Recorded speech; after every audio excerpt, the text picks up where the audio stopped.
Gentlemen, welcome to the Be the Man podcast. I'm your host, Greg Denning. I want to thank you for being here, for being men who care, for being involved, for listening, man. There's so many other things you'd be doing, but you're choosing to listen. Like if you're out working out, you're driving, you could be listening to music or whatever. And certainly there's times for that. But man, if we can turn our time, use our time well to turn it into a university of sorts where we're learning and growing and progressing and really leaning into our true masculinity and be the best husbands and fathers and businessmen and leaders we can be. So honor and kudos to you for listening. I also wanted to throw out a reminder. Some of you may not know, my wife and I also co-host the Extraordinary Family Life podcast. And there's a great one in there where we're getting both perspectives, her perspective, my perspective, on all kinds of topics, every conceivable aspect of being a man. But in family, right? So she's hitting it from the woman's side. And I know a lot of wives, maybe your wives would listen to that podcast, but we hit parenting, we hit, marriage, sex, lifestyle, travel, business, working together, everything from personality to sleep to food, the whole shebang. So it's on there. So that's something you can check out and listen to. So I want to dive in today to something that came up during a coaching session with a friend and client. Ended up being a really, really cool insight, and I wanted to share. I alluded to it in the last episode that I did just by myself, because we talked about the Venn diagram, right, and getting the pieces, each of the critical elements and pieces of each role. But now we want to build out a framework, and I'm calling this the 3 columns strategy, or the 3 columns exercise. Essentially, what's going on is you are getting a framework because you have to be able to see it, right? There's so much power in seeing with your mind's eye, not literally seeing it, but hopefully you'll write this down. And I want you to do a writing exercise on this. And maybe you can do it. You're in a place where you can do it while you're listening, or at least afterwards. And you could do it with your spouse. You could do it with your family. You could do it with your teams. In fact, I would highly recommend this exercise with your kids, with your wife, with your teams that you're leading, whether it's sales teams or the people that work for you or the people in your organization or that you manage or lead, or in your church or wherever. And basically, you're going to take anything and you're going to break it into 3 columns because you want to get a clear picture, a crystal clear picture of what it looks like in each aspect.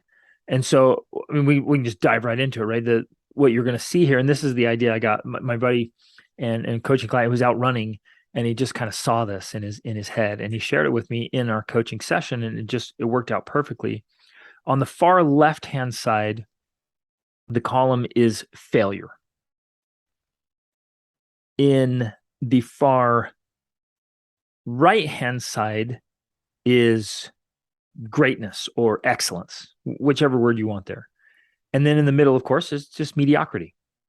And so the framework, the way this works out is you're gonna take something, you're gonna look at each element, and you could do this infinitely, right? There's potentially no end to this, which is really, really cool. And you could do it again and again and again. And you can break it down in exact aspects inside of each role. And so what I'm going to share today is not exhaustive at all, but it's just throwing out some ideas. And hopefully this will spark things for you immediately where you're like, oh, yeah, man. Like you get to see it, right? You get to see it with your mind's eye. And then seeing it gives you so much power. It's like I hope you've read the book, A Christmas Carol by Charles Dickens, or seen the movies. And there's so many variations of the movies, or even the musical. And that's exactly what happened that night with Scrooge, is he was able to see past, present, and future. And he was able to see what was a failure, what's mediocre, and what was great. And so as you go through this practice, you start to see what happens, what it looks like.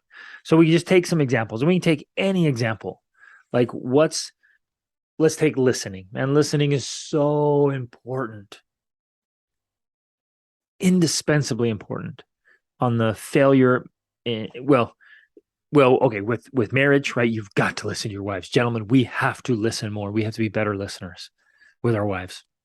They need to feel heard and be heard legitimately. But same with our kids, and same with people that work for us or the teams we're leading, or that's what leadership is, really listening. So what does failure look like in listening? Well, it's being distracted. I wish we were together, because then you guys would give so many great ideas. But it's distraction. It's looking on your phone. It's poor posture. It's leaning back, slouch, like showing with your body language you're really not into it, right? And you've seen this. I've seen it too. Like somebody's talking, and the listener, the supposed listener, is like lounging back, rolling their eyes. I literally heard a story of a gentleman. He puts the pillow over his head while his wife is talking to him. That in my mind is a failure in listening.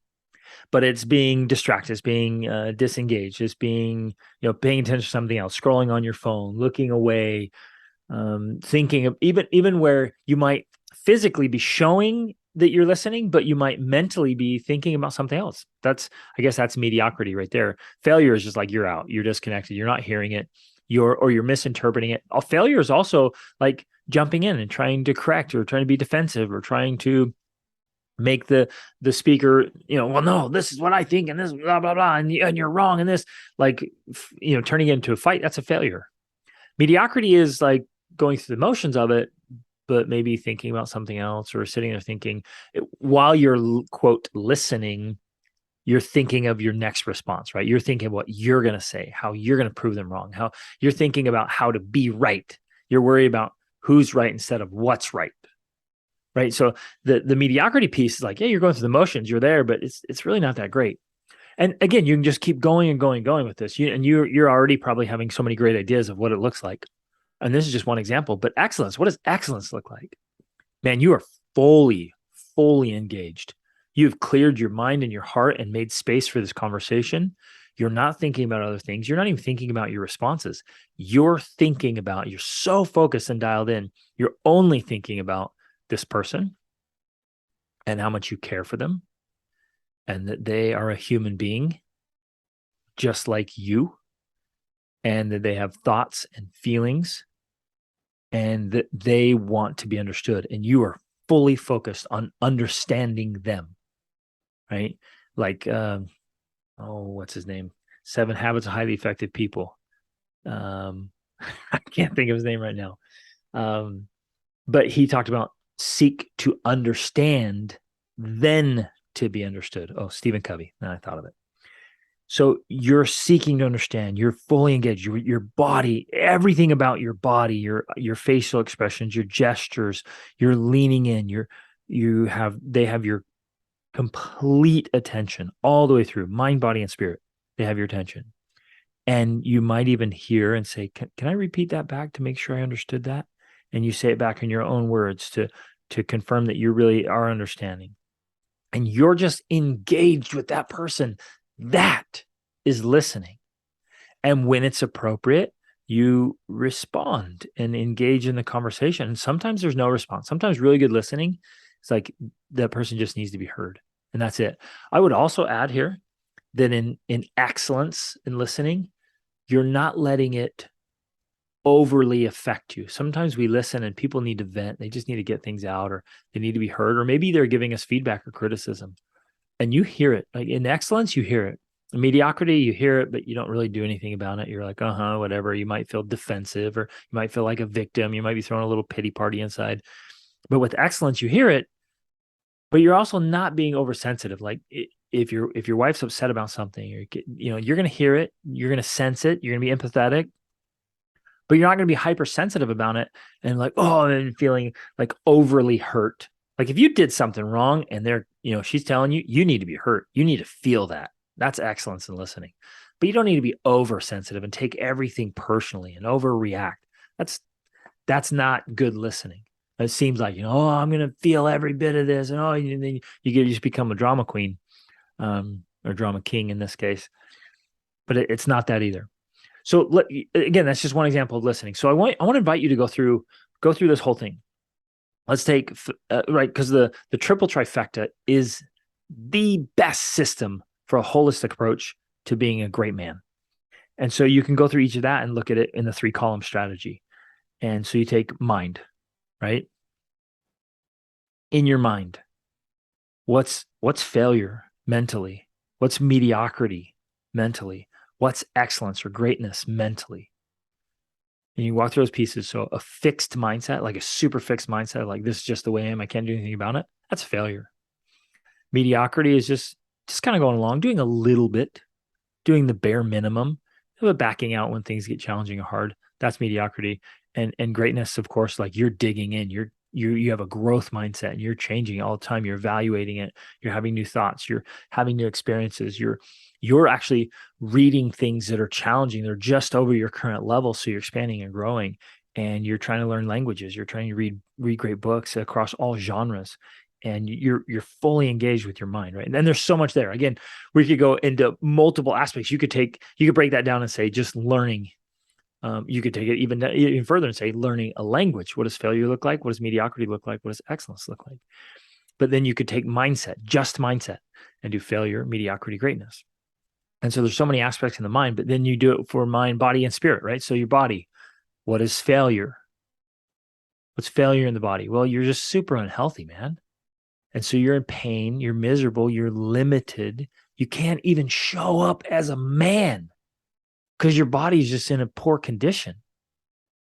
You're missing out on opportunities to not only live, but also to serve.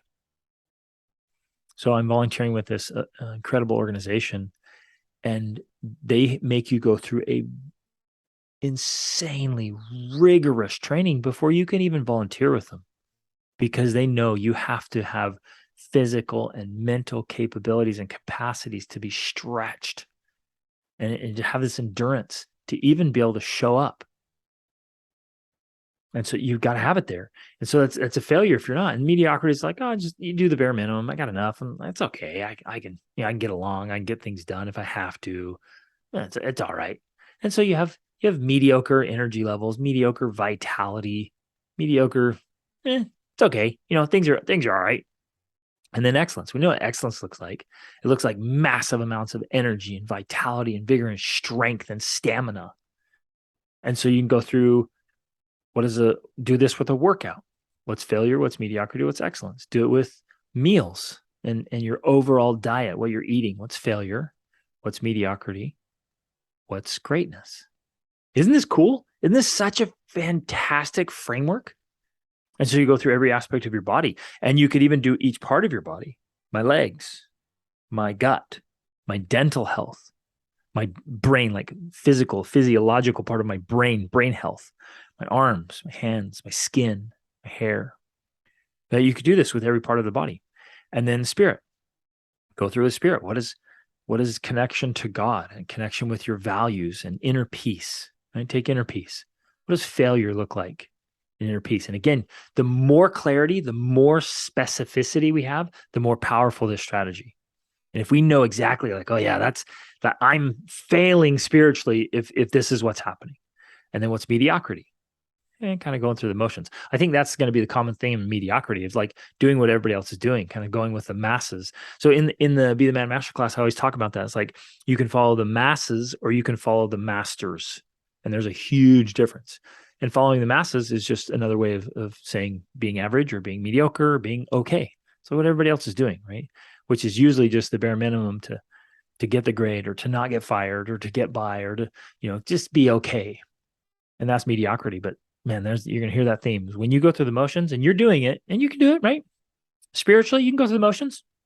You can do things. You can pray. You can read. You can go to church. You can have all the right answers, do all the right things, and roll along, and still not have what you yourself. And this is what's cool about this exercise. It's you, man.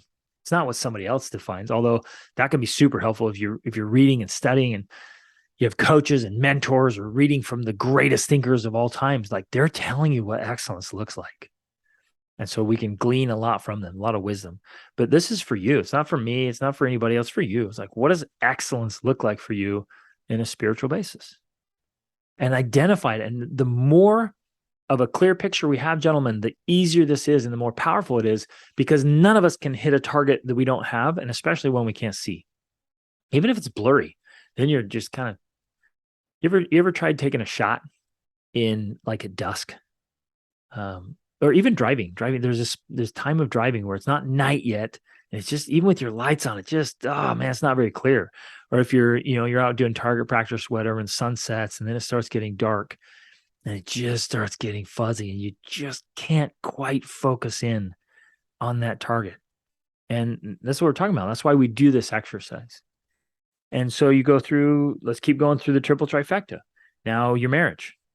And there's lots and lots of powerful aspects of marriage.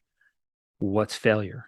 And do it with sex and do it with intimacy. And those are separate, right? And emotional connection and support and polarity, right? We need that polarity. And what does that look like in failure, in mediocrity, and greatness? And, again, listening, like we started out with, dating. What does failure look like with dating? Well, it's missing, going out every once in a while, make it out maybe once a month, and you go out because, man, you're to a breaking point, like things are about to get bad. So let's go on a date. That's bogus, right? And no, okay, just going same old, same old. Let's do it again. Check the boxes. Yeah, we went on our dates. That's mediocre. And then you can define what greatness looks like when dating your wife. So go through every aspect and do this, gentlemen, do this. Don't just listen to this and move along. Be like, oh, that was interesting. Really do this. Open up your journal. Hopefully you have a nice journal. I have lots of beautiful leather journals. But I take notes on my phone as well. I have thousands and thousands of pages of my own personal notes in my Google Docs, but I also write my journal. So sit down, draw out the columns and go through it. Say, what does that look like? Each aspect of your marriage. And especially do this if there's one area of your life where you're having some struggles or challenges.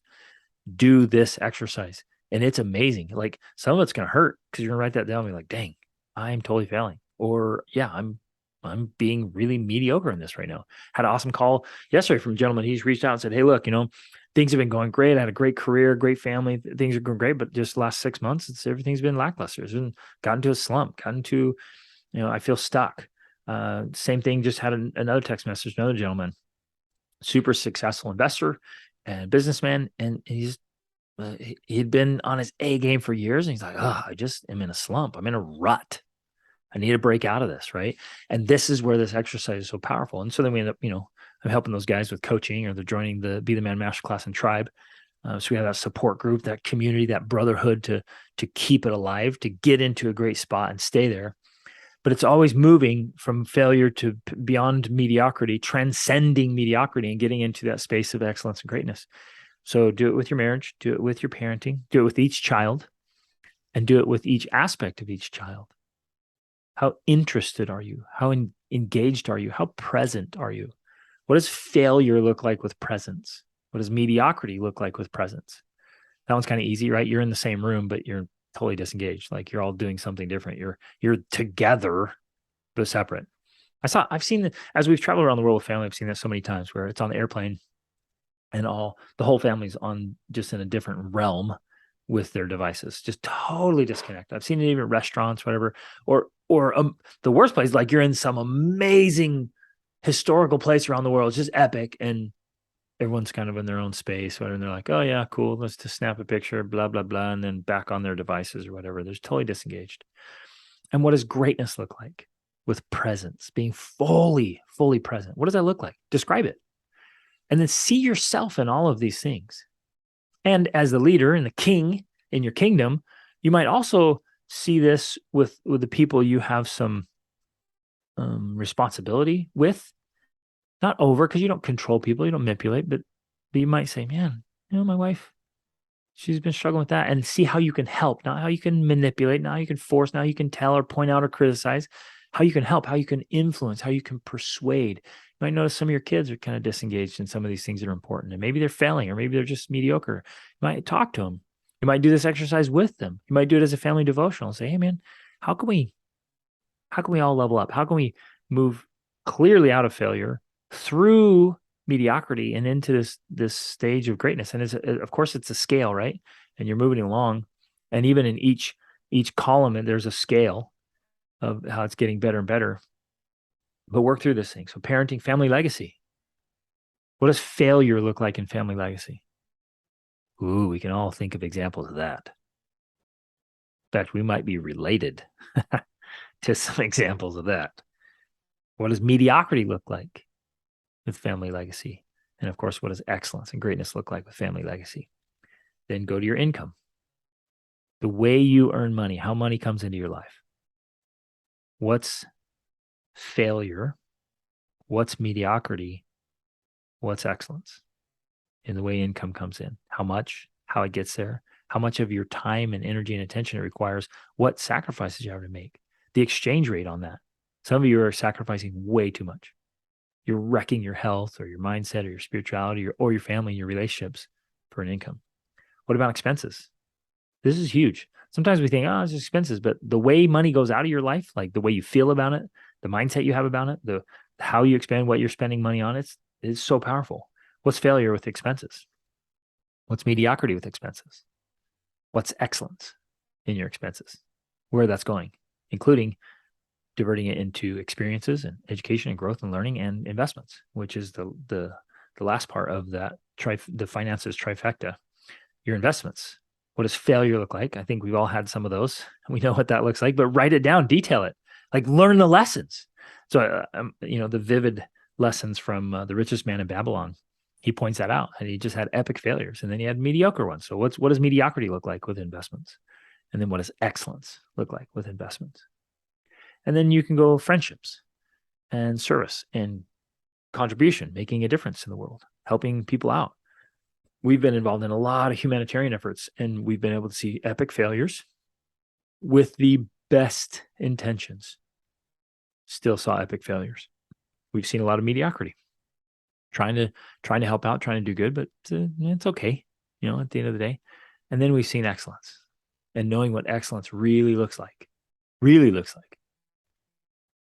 to do great things, to really make a positive difference in the world. So this is the invitation. I'm keeping this short and sweet so you can spend the time, and don't just dismiss this and go on with your day. Spend the time, make the effort to go through this, write out the columns, take any aspect of your life right now where you're kind of struggling. Maybe you feel like you're in a funk or a rut, or you feel stuck or trapped, or maybe it's a certain relationship with a team member, employee, or employer. Maybe it's a relationship with money, a relationship with food, a relationship with some family member. Maybe it's your health, either your mental, emotional health or your physical health. Some of you have been struggling with emotions, right? Maybe you have a temper still, you get angry too much, you feel maybe you just kind of blah all the time, or upset all the time, irritated all the time. Take that and be like, wait, what does emotional mastery look like? What's failure? What's mediocrity? What's greatness? And then once you get clarity on this, you have a clear picture, then and only then can we really start looking at me like, okay, now I have something to work on. Now I have something to do, because you see clearly what a failure is, what mediocrity is, and what greatness is. And so then you start creating systems and habits and goals and patterns to help you create that. Because, gentlemen, it's worth reminding all of us all the time, we do not live at the level of our hopes. We live at the level of our habits. And if we are not clear of where our habits are placing us, that's why we do this exercise. You realize, oh man, this habit that I've kind of been just dismissing or disregarding, or, I've been indifferent towards, it's actually putting me squarely in the failure column. Or I've been in the mediocrity column for years or decades in this particular thing and never really defined it as such. And now we have the power to make the transformation. So love this. Thanks for listening, gentlemen. Share this episode with friends, family, colleagues. Leave a review if you like this stuff. Go ahead and leave a review and mark up to 5 stars. If you haven't subscribed to the podcast yet, go ahead and do that. Connect with me on social media, Greg.Denning, on Instagram or on Facebook. I'm on LinkedIn as well. Shoot me messages, ask questions. I'm happy to help out and connect. And when you're ready, gentlemen, if you're not in the Be the Man Masterclass and Tribe, get in there. Join us. Join this brotherhood of great men who are striving to be their best selves and have the connection, the camaraderie, the support, the tools, the training, the tactics, all the awesome sauce, so that we can live extraordinary lives as the best version of ourselves. Love you, fellas. Thanks for listening. Be the man.